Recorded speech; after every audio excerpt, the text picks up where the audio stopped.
Hello and welcome to the final part of my River Thames journey.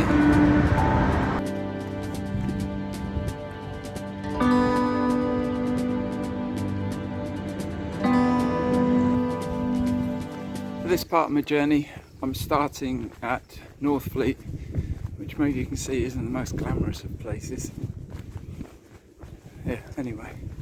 And I'm going to take 2 days and I'm walking out to the village of Grain, which is on the Isle of Grain. It used to be an island, but it's landlocked now. And that'll take me to the Thames estuary. I'm going to do it over 2 days, and tonight I'm going to wild camp somewhere by the river on the Hoo Peninsula, I think it is. I think that's what it's called. I'll tell you for sure somewhere else. And then when I get to Grain, I'm in a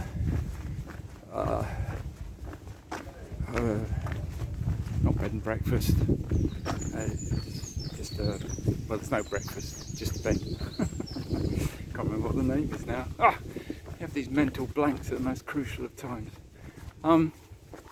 Yeah, and then that'll be it. I'll have walked the River Thames from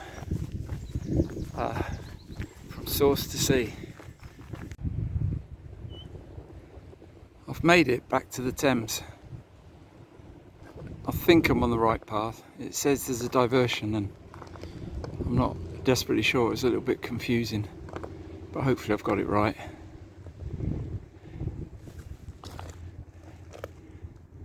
Lovely, eh? Scenic.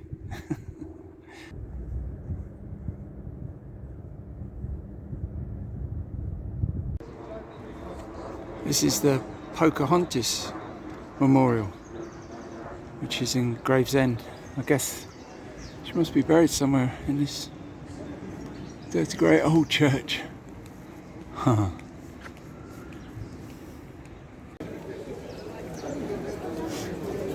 I've made it to Gravesend. I'm in the high street, stopped at Greg's, got something to eat and drink, and I've got some fluids because I don't think there'll be any liquids much beyond here. I'm sitting in the high street. I've got to say, so far it's been the worst bit of the Thames that I've walked along. It's just really grotty, sort of big factories, massive lorries parked everywhere. I'm so glad I've done it on a Sunday. I think if I'd done it a weekday, it would have been a nightmare. Lorries driving everywhere and dirty. So you can imagine cutting this bad industrial estate. In some places very stank of fish at one place or whatever. Anyway, so stopping for my coffee, got pizza and a sausage roll, stock up, that'll be my lunch. And then press on and hopefully soon get out to the more wilder parts of the walk.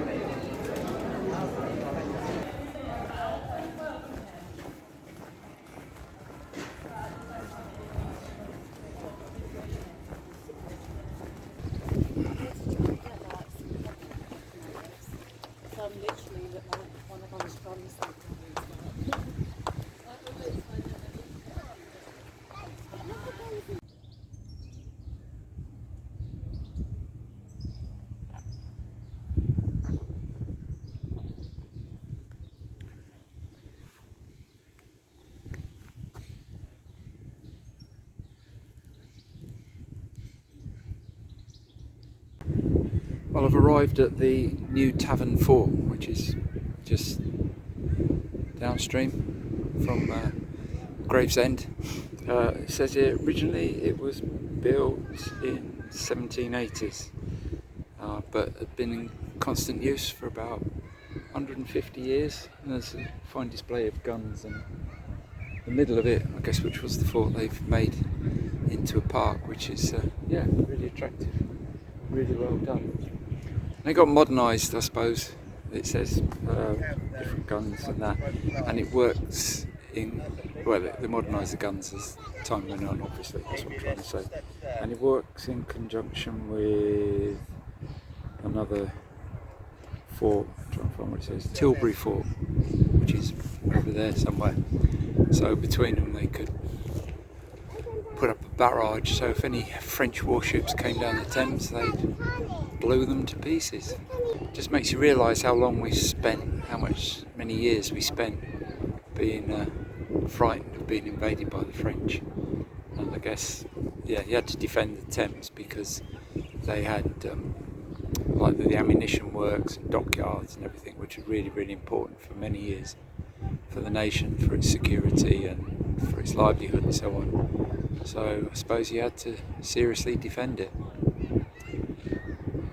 all the way from Henry VIII's time.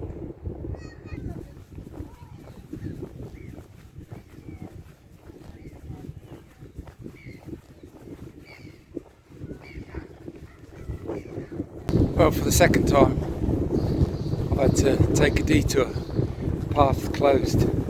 First time it was closed because they were it's a building site for houses. There was no sort of indication of alternative path or anything like that. And this one is closed because I think it's an old industrial site which is dangerous and they're pulling it down.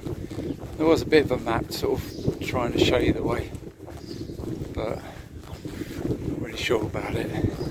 So, for the second time this morning, I'm following me nose. And hopefully, I'll get back to the path.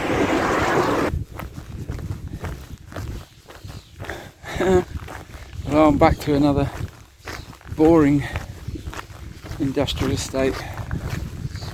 Long, uneventful road. But hopefully, get up here, go around the corner, just a little bit more, and then I'm out into the wilds. This is still part of the detour. Oh hey, look at that. Greenery. Well, it's got factories and that beside it, but it's still green, isn't it? And I think that's basically what my path's going to be like from now on. Green raised bank. Pretty flat. And look how flat it is over the other side as well. So that would be, I don't know, Canby, no, not Canby Island yet. It's over that way somewhere. Well, look at that. This all would have been marshland back in the day. All that behind us. But that bank, dike, he drained it all off.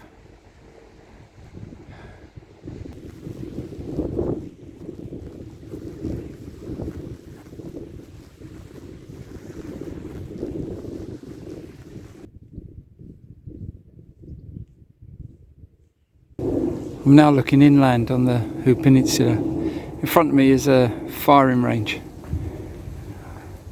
I suppose it's military, but yeah, look at that, greenery, hills.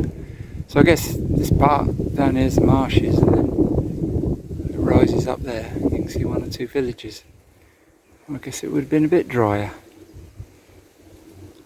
Still pressing on. It's pretty windy though. Look. Woohoo!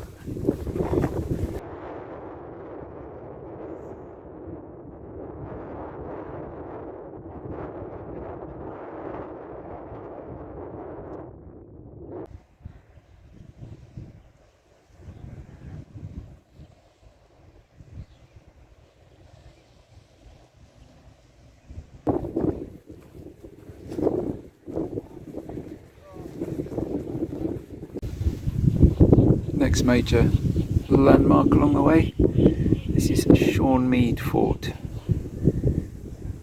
which again looks like an artillery fort facing out onto the Thames to protect it. I think it's a bit easier to see now, the sort of flats before you get to the sort of rise over there in the distance, which would have been the marshlands. I suppose they are a bit marshy still, but like I said before, this dike that I'm walking along, they use that fundamentally to drain it. I wonder if it looked a bit more like that down there.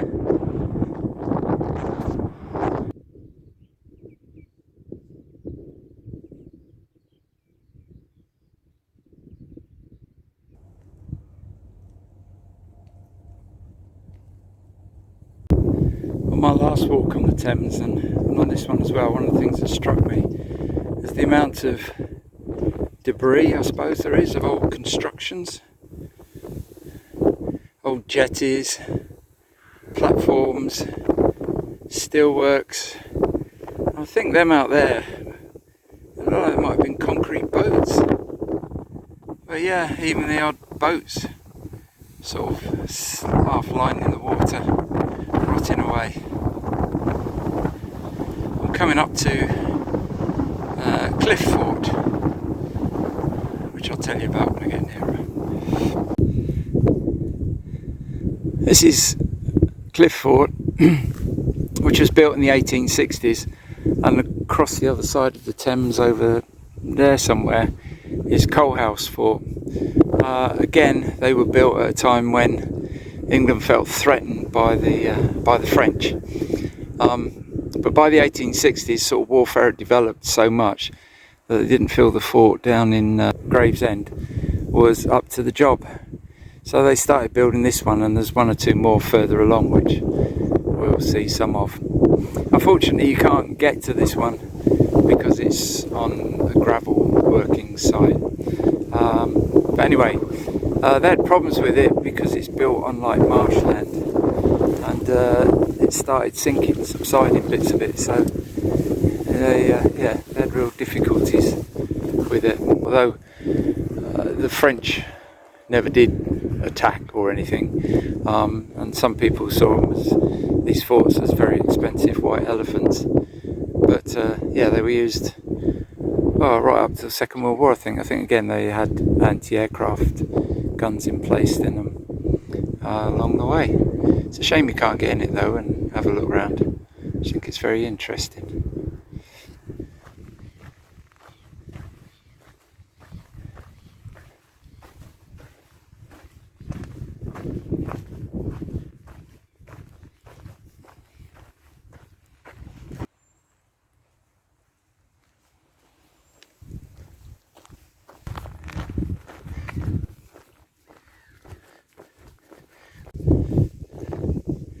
Made it back to the Thames. See the gravel works I walked through earlier. You can just about see a tower from the fort. The sun on the water, beautiful. So, head out that way now. This is not what I was expecting. So the Thames is the other side of that concrete wall. Can't see it. And that's the flat marshland. There's white cliffs over there. That's really surprising, isn't it?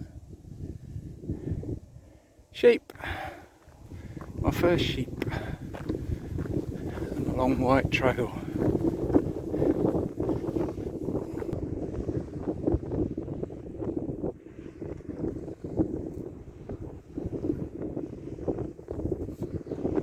I think this boundary stone is called Lower Hope Point. I think it's one of the old boundaries that marked the limits of like the London Corporation or something like that, their authority over the Thames. That's not the final one.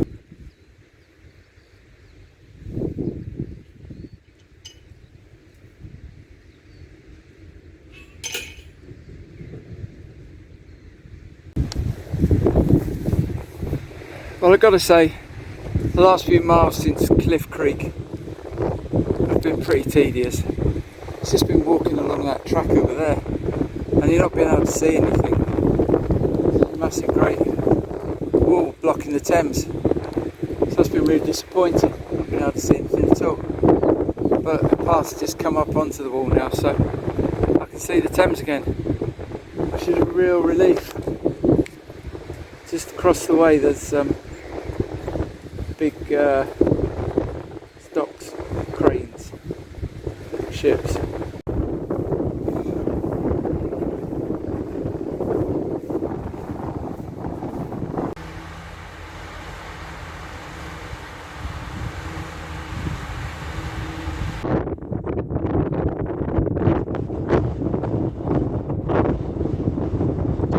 Walked further than St Mary's Bay, so my original plan was to try and find somewhere near Egypt Bay, but that was no good.